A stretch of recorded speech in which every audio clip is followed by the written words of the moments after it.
नमस्कार दोस्तों, आज हम चैप्टर 5 हिस्ट्री चैप्टर 5 भारत पर ब्रिटिश शासन का प्रभाव आर्थिक, सामाजिक तथा सांस्कृतिक 1757 से 1857 के कुछ महत्वपूर्ण क्वेश्चन आंसर डिस्कस करेंगे। तो वीडियो स्टार्ट करने से पहले, क्वेश्चन आंसर देखने से पहले मेरे चैनल को सब्सक्राइब कर दें। जिन्होंने चैनल को सब्सक्राइब नहीं किया हो वो चैनल को सब्सक्राइब कर दें, वीडियो को लाइक करें और ज़्यादा से ज़्यादा शेयर करें। तो चलिए अब हम क्वेश्चन आंसर देखते हैं। क्वेश्चन नंबर फर्स्ट है, औद्योगिक क्रांति सबसे पहले कहाँ हुई? औद्योगिक क्रांति सबसे पहले इंग्लैंड में हुई थी। सबसे पहले मैं आपको कुछ MCQ दे रही हूँ, उसके बाद हम लॉन्ग क्वेश्चन देखेंगे। औद्योगिक क्रांति सबसे पहले इंग्लैंड में हुई थी। ईस्ट इंडिया कंपनी की स्थापना कब हुई? भारत में ईस्ट इंडिया कंपनी की स्थापना कब हुई थी? 1600 ईस्वी में। पहली फैक्ट्री 1613 में कहाँ स्थापित की गई थी? मतलब ईस्ट इंडिया कंपनी की पहली फैक्ट्री भारत में कहाँ स्थापित की गई थी? सूरत में। सूरत में की गई थी। मीर जाफर कहाँ का गवर्नर नियुक्त हुआ? मीर जाफर बंगाल का गवर्नर नियुक्त किया गया था। बक्सर युद्ध कब हुआ था? बक्सर का युद्ध 1764 में हुआ था। पानीपत की तीसरी लड़ाई कब हुई? पानीपत की तीसरी लड़ाई 1661 में हुई थी, 1761 में।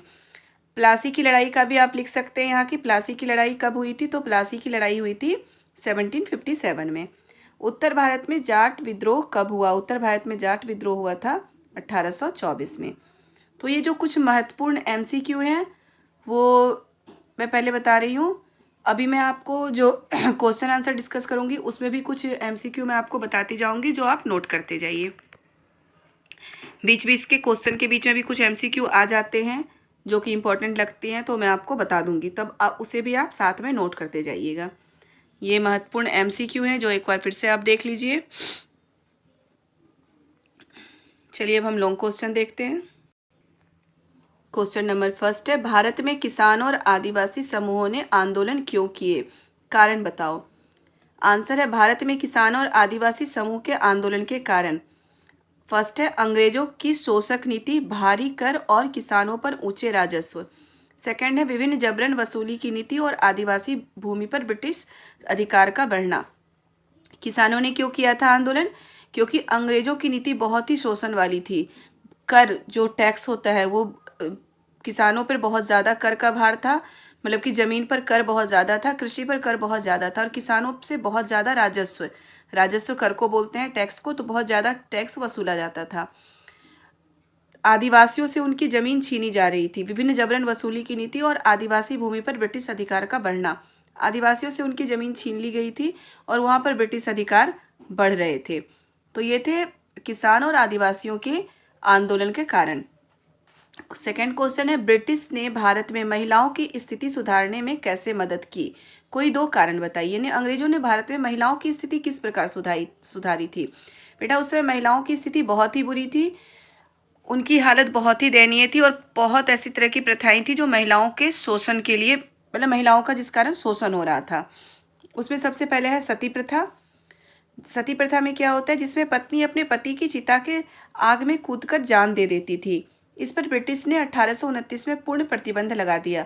सती प्रथा में क्या था कि जो औरतें होती हैं जिनके पति मर जाते थे, उन्हें उनके पति के साथ चिता में जला दिया जाता था। कुछ औरतें अपनी मर्जी से जलती थी, कुछ को उनके पति के चिता के साथ बांध के वहाँ पे जला दिया जाता था। इसे सती प्रथा कहते हैं, जो कि बहुत ही गलत प्रथा थी।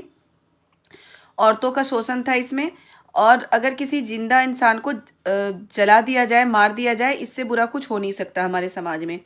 तो सती प्रथा हमारे समाज की सबसे क्रूर प्रथा कही जा सकती है। तो इसे ब्रिटिश ने 1829 में पूर्ण प्रतिबंध लगा दिया था। इस पर पूर्ण रूप से इनको बंद कर दिया था। दूसरा है शारदा अधिनियम। 14 साल से कम आयु की लड़की और 18 साल से कम आयु के लड़के के बाल विवाह को रोकने के लिए 1929 में नियम पारित किया गया, जिसे क्या बोलते हैं? शारदा अधिनियम। मतलब कि बाल विवाह को रोकने के लिए 1929 में नियम पारित किया गया। ये ब्रिटिश सरकार ने महिलाओं की सुरक्षा के लिए, महिलाओं की स्थिति को सुधारने के लिए कुछ उपाय किए थे। ये दोनों क्वेश्चन में एक बार देख लेते हैं, फिर आगे देखेंगे।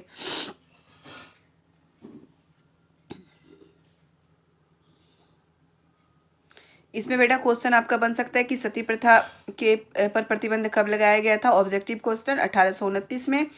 शारदा अधिनियम कब लागू किया गया? 1929 में। नेक्स्ट क्वेश्चन हम देखते हैं, अंग्रेजों की भू राजस्व नीतियों ने किसानों के जीवन को कैसे प्रभावित किया? प्राचीन काल से ही भारत कृषि प्रधान देश रहा है और राजस्व का मुख्य स्रोत भी ब्रिटिश शासन के दौरान राजस्व दर बहुत बढ़ा दिया गया। क्या था? कृषि प्रधान देश रहा है भारत और राजस्व का मुख्य स्रोत यानी कि जो टैक्स होता है उसका मुख्य स्रोत भी कृषि ही थी। ब्रिटिश शासन के दौरान राजस्व दर बहुत बढ़ा दिया गया जिससे किसानों के लिए अनेक कठिनाइयां उत्पन्न हो गई। अंग्रेज अपनी नीतियों और युद्ध अभियानों के लिए किसानों से ही धन वसूलते थे। इससे प्रभावित लोग अपनी दैनिक आवश्यकताओं को पूरा करने में भी असमर्थ हो जाते थे। इस प्रकार अंग्रेजों की भू राजस्व नीति से किसानों के जीवन पर बुरा प्रभाव पड़ा। क्या है भू राजस्व नीति? यानी कि जमीन से जो कर इकट्ठा किया जाता था उस नीति से किसानों के जीवन पर क्या प्रभाव पड़ा था? तो बहुत ही बुरा प्रभाव पड़ा था, क्योंकि राजस्व का जो स्रोत था उस समय वो भूमि ही थी, कृषि ही थी, और अंग्रेज अपने सारे फायदे के लिए किसानों से बहुत ज़्यादा कर वसूलते थे। उनकी जो सारी नीतियां थी, अंग्रेज अपनी नीतियों और युद्ध अभियान के लिए भी किसान से बहुत ज़्यादा धन लेते थे, बहुत ज़्यादा कर वसूलते थे, जिससे कि किसानों के जीवन पर बहुत ही बुरा प्रभाव पड़ा था इसका। अब है स्थायी बंदोबस्त और महालवारी बंदोबस्त के बीच भेद बताइए। अस्थायी बंदोबस्त और महालवारी बंदोबस्त दोनों ही टैक्स के रूप हैं कि जो किसानों से टैक्स लिए जाते थे उसका रूप है। अस्थायी बंदोबस्त और महालवारी बंदोबस्त के बीच अंतर इस प्रकार है। अस्थायी बंदोबस्त लॉर्ड कॉर्नवालिस ने 1793 में बंगाल और बिहार में लागू किया। महालवारी बंदोबस्त 1822 ईस्वी में अंग्रेजों ने उत्तर पश्चिमी प्रांत, बंगाल घाटी और मध्य प्रदेश के कुछ हिस्सों में लागू किया। बेटा इससे भी ऑब्जेक्टिव क्वेश्चन बन रहे हैं कि अस्थायी बंदोबस्त कब लागू हुआ? 1793 में।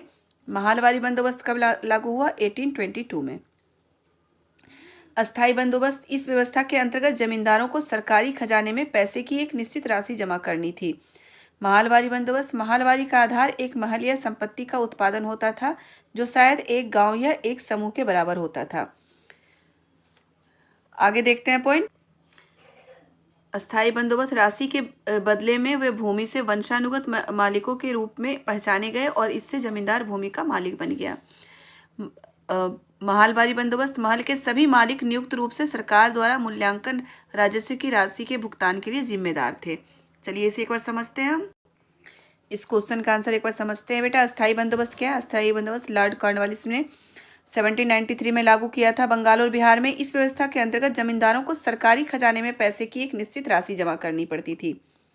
इसमें क्या होता था? जमींदार क्या करते थे? जमींदार किसानों से टैक्स लेते थे, कर लेते थे, और उन्हें सरकारी खजाने में एक निश्चित राशि होती थी कि इतनी राशि उसको हर महीने वहां पे जमा करना है।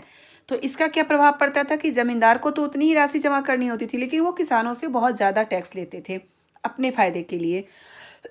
महालवारी बंदोबस्त में क्या था? महालवारी बंदोबस्त 1822 ईस्वी में लागू की गई थी।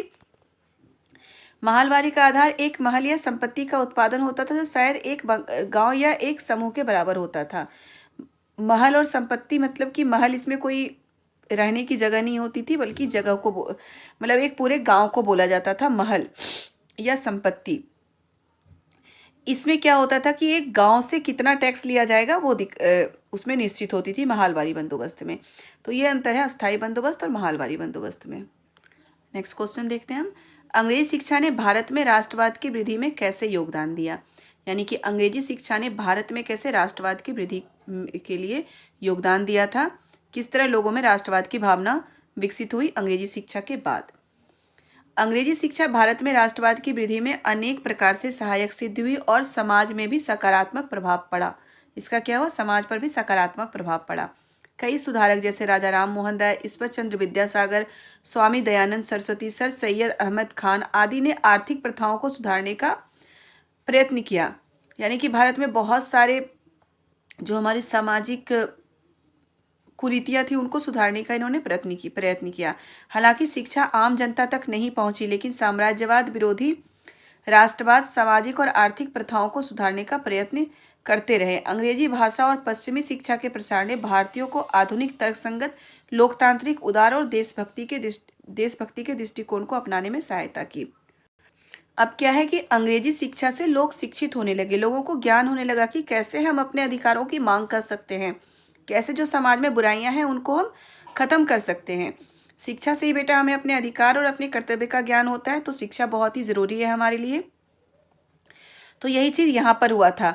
अब देखो ये भी है कि आम लोगों तक अंग्रेजी शिक्षा जो आम लोगों तक नहीं पहुँच पाई थी, लेकिन फिर भी जो हमारे समाज सुधारक थे उन लोगों ने इसके लिए बहुत ज़्यादा प्रयत्न किया, आम लोगों तक अपनी बातें पहुंचाई कि समाज में जो कुरीतियां हैं उनको दूर करनी चाहिए, और उन कुरीतियों को दूर करने के लिए उन्होंने बहुत ज़्यादा प्रयत्न किया और अंग्रेजों से मिलकर उन कुरीतियों को उन्होंने ख़त्म भी किया। जैसे सती प्रथा, बाल विवाह, बहु विवाह, बहुत सारी ऐसी कुरीतियां थी जिसे उन्होंने समाप्त करवाया। अब हम नेक्स्ट क्वेश्चन देखते हैं। सहायक संधि से आप क्या समझते हैं? लॉर्ड वेलेस्ली विस्तारवादी प्रवृत्ति का एक महत्वाकांक्षी व्यक्ति था। इसमें यह भी आ सकता है ऑब्जेक्टिव क्वेश्चन में कि सहायक संधि किसने शुरू करवाई थी, तो लॉर्ड वेलेस्ली ने। उसका उद्देश्य भारत के देशी राज्यों के आंतरिक मामलों में हस्तक्षेप करके ब्रिटिश साम्राज्यवाद का विस्तार करना और ब्रिटिश सत्ता को सर्वोपरि बनाना था। अपने इन उद्देश्य को पूरा करने के लिए देशी राजाओं के साथ एक नवीन प्रकार की संधि करनी प्रारंभ की, जो इतिहास में सहायक संधि के नाम से जानी जाती है। ये ब्रिटिश ईस्ट इंडिया कंपनी और भारतीय रियासतों के बीच में हुई थी। सहायक संधि का क्या था? ये ब्रिटिश ईस्ट इंडिया कंपनी और भारतीय रियासतों के बीच में हुई थी। ये बस जो ब्रिटिश संधि ब्रिटिश ईस्ट इंडिया कंपनी के विस्तार के लिए की गई थी। ये एक प्रकार की संधि थी जिसमें क्या होता था कि जो देसी राजा थे, देसी राजाओं के साथ एक संधि की थी अंग्रेजों ने। संधि करते थे, उसमें देसी राजाओं को सैनिक सहायता प्रदान करते थे और उन सैनिकों को, देसी राजाओं को, उन सैनिकों को सहायता के बदले वेतन देना पड़ता था। और अगर वो 1 से 2 महीने भी वेतन देने से किसी भी प्रकार से वो वेतन नहीं दे पाते थे, वो राज्य को अंग्रेजी राज्य में मिला लिया जाता था। ये जैसी भी संधियाँ या जितनी भी नीतियाँ अंग्रेजों की थी, वो बस भारत को अपने में मिलाने के लिए था, भारत को नुकसान पहुंचाने के लिए ही था। चलिए हम फिर से एक बार क्वेश्चन आंसर देख लेते हैं। ये आपके MCQ हैं बेटा। ये महत्वपूर्ण क्वेश्चन आंसर है जिसके एग्जाम में आने की संभावना ज़्यादा होती है, तो ये क्वेश्चन आंसर आप ज़रूर देख लें, कर लें, सुन के याद करें, लिख के याद, जैसे भी याद करें, और याद करने के बाद दोबारा से ज़रूर लिखें, तभी आपको चीज़ें याद रहेगी। जिन्होंने अभी तक मेरे वीडियो को सब्सक्राइब नहीं किया है वो मेरे वीडियो को सब्सक्राइब ज़रूर कर दें, चैनल को सब्सक्राइब करें ताकि आने वाली सभी वीडियो का नोटिफिकेशन आप तक पहुंचता रहे। तो ठीक है, धन्यवाद।